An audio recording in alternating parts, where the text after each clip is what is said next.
Hi, I'm Shrestha Hegde.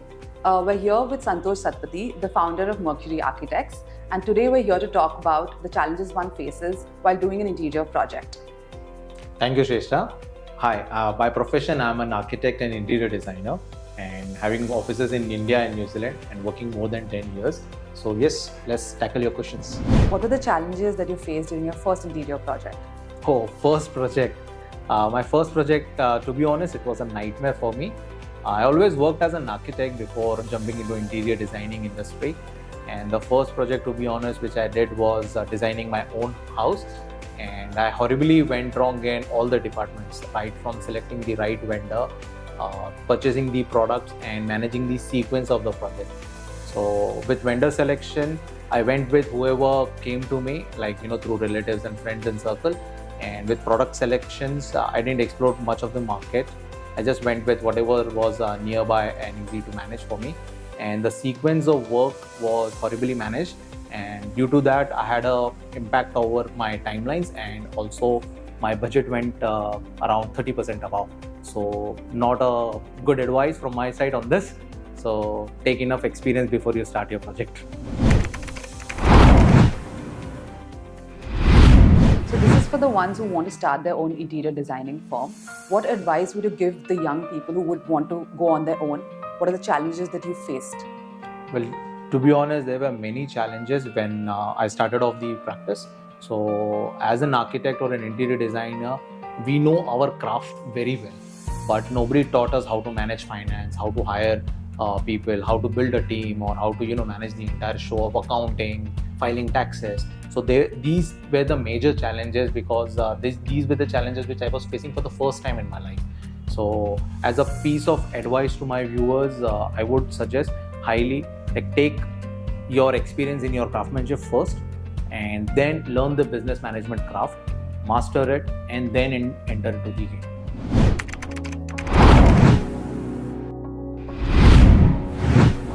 So how do you approach a design brief? Design brief, I think that's the most important part. It's the starting point of a project. So when you get a brief, you need to elaborate the brief and dissect it more. Like identify what are the problems, pain points of the client, identify what client needs, and identify what they desire. So after doing this, you will have a successful problem in hand, and you have to find out a solution to them in a most creative way as a designer, rather than having an approach of, hey, I am a designer, let's do this, or I like this. So organize the brief and it will help you a lot.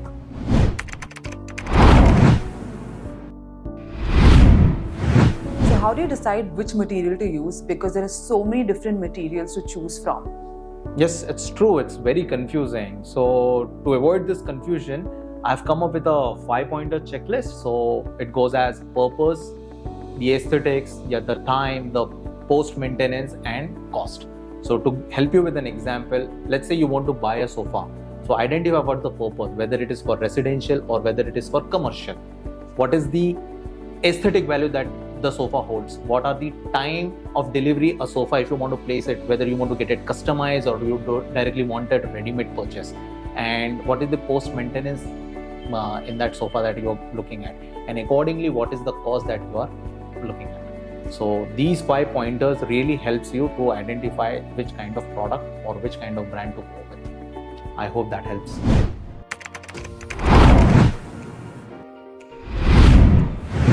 Okay, how important is it to have a contract in place before starting a project?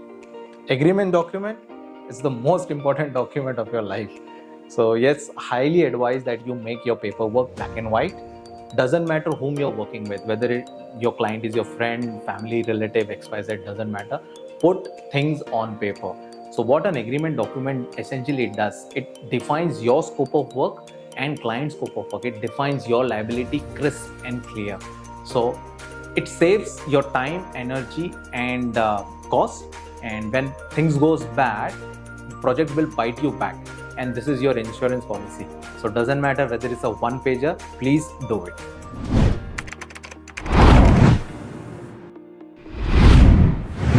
So how do you deal with revisions during the design process and also during the execution phase, which is also very tricky?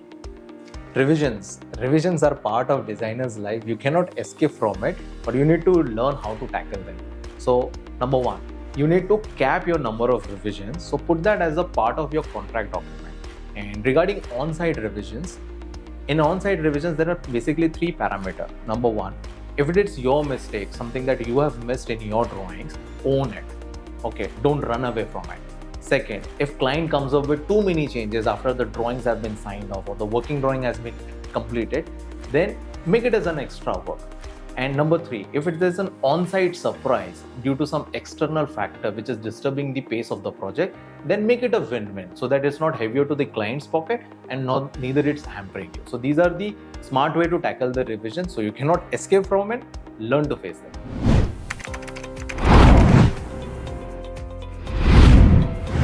So this question would give a lot of insights to people who are watching. But what are the best practices that are involved while dealing with miscommunication and delays in projects? Misunderstanding and miscommunication are very common in designers' life. So how do we tackle them? Number one, whenever you're issuing any kind of drawing or designing, make sure the drawings and the drafting is done in the highest order so that there is no ambiguity in what you want on site to be executed. Number two, misunderstanding often happens when there are changes. So any changes from the client sides or consultant sides, make sure you write it down in black and white, okay, in form of email or MOM regular, so that you are very clear what changes or what new drawings that you want to reissue. Number three, when there are changes, go to site, explain to all your contractors and the team and make sure whether they have understood the changes or not. And number four, do extra site visit to keep a track of all these changes, because avoiding these site visits, sometimes this bites you back and what changes that you have intended may not be reflected on site. So these are some common practices which will keep you uptight with the misunderstandings and miscommunication, and you'll hit the way you wanted it.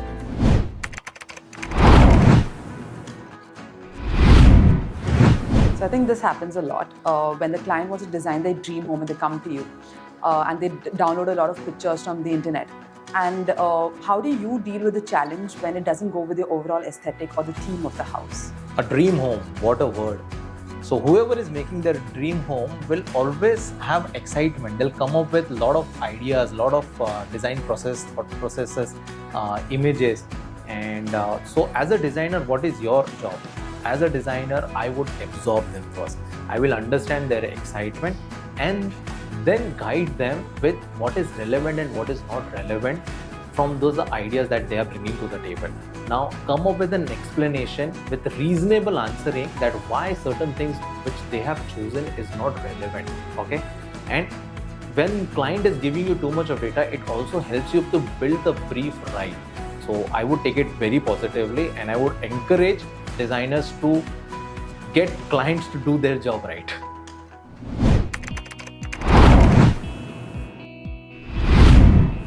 So how important is it to follow the industrial standards, and is there any scope to customize? It's highly recommended to follow the industrial standards because it saves your cost and time. So I'll give you an example like plywoods or laminates, veneer. Generally they come in a particular size of 8x4. So using them, optimizing them saves the material wastage, and that's how you save your cost. Now coming to customization, it's not always good to follow the industrial standards. Now to give you an example, like kitchen countertop height. So if your client is tall or short, you need to adjust the counter height according to their requirement and their comfortability. So these are the things where you can customize, and so use it wisely, and this will help you definitely.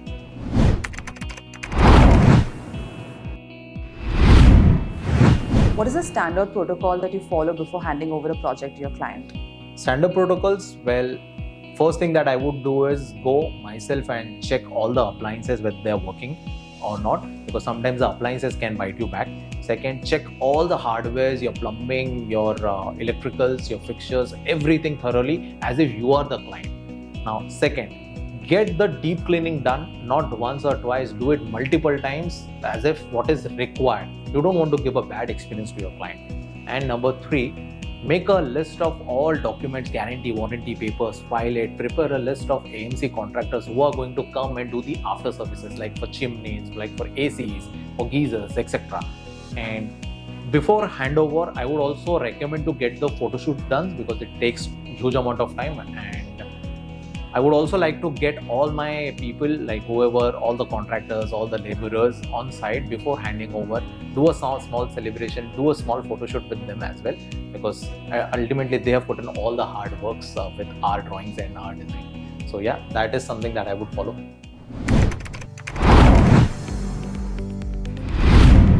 So right from concept to the handover, how do you manage to control the budget as well as the time? Well, I would also like to add another element called quality. So cost, time and quality, these three goes hand in hand. So how to control them? Number one, get your design sorted with your client and do n number of changes on paper before you hit the site. Number two, once your design is freeze, get your material selection and produce the accurate number of drawings so that you can prepare accurate bill of quantities. Now your bill of quantities will give you pretty much accurate figures of your cost of your material and your labor construction. Plus, it will also give you a tentative timeline that is required to get the project done in a proper way.